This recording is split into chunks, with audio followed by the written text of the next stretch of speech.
L'unité, l'unité, oh l'unité. Parlons un peu de l'unité. C'est quoi l'unité? Qu'est-ce que c'est? Comment puis-je l'appliquer? Surtout dans un domaine assez particulier que nous appelons l'Église.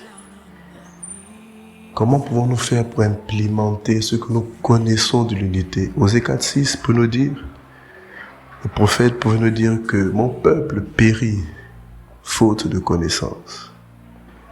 Et aujourd'hui, nos églises périssent parce que nous pouvons voir le multipartisme, les partis pris. Oh, moi je suis de tel, moi je suis de tel, moi je suis de tel.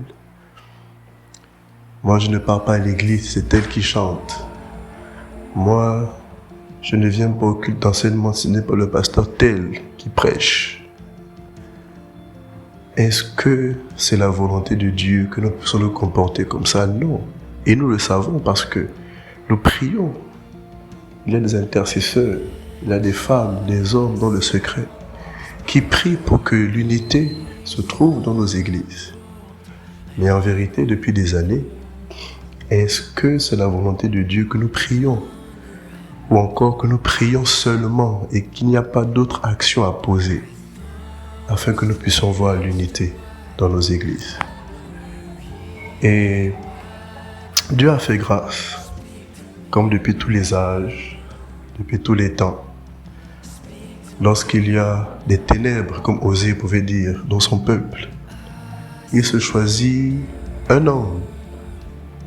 Il fait grâce à un homme à qui il donne la capacité de pouvoir enseigner, partager, à qui il donne une lumière particulière sur un sujet particulier.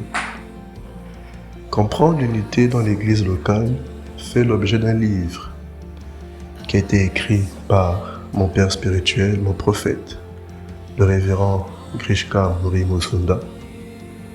C'est un livre dont la sagesse ne sert pas qu'à l'Église internationale de l'unité, ou encore la mission internationale de l'unité. Mais c'est une sagesse qui est appelée à sortir des frontières internationales. Pourquoi? Parce que ce problème n'est pas que dans l'Église de l'unité. Cette sagesse ne concerne pas que l'Église de l'unité, cette sagesse concerne toutes les églises. Voici pourquoi nous avons un exercice ce mois qui concerne le fait de persévérer dans l'enseignement des apôtres. Et j'aimerais prendre ce sujet et que nous puissions persévérer, que je puisse persévérer dans ce sujet et en persévérant partager sur ce merveilleux message, ce merveilleux livre, la connaissance que j'ai reçue de notre Père. Pour l'heure, je me laisse avec une question. Quels sont pour vous les moyens que nous pouvons mettre en place dans nos églises, dans nos comités, pour pouvoir faire en sorte que l'unité puisse enfin prendre place dans nos églises?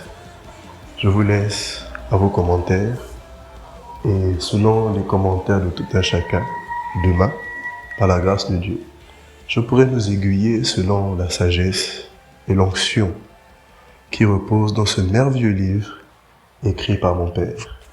Que Dieu vous bénisse.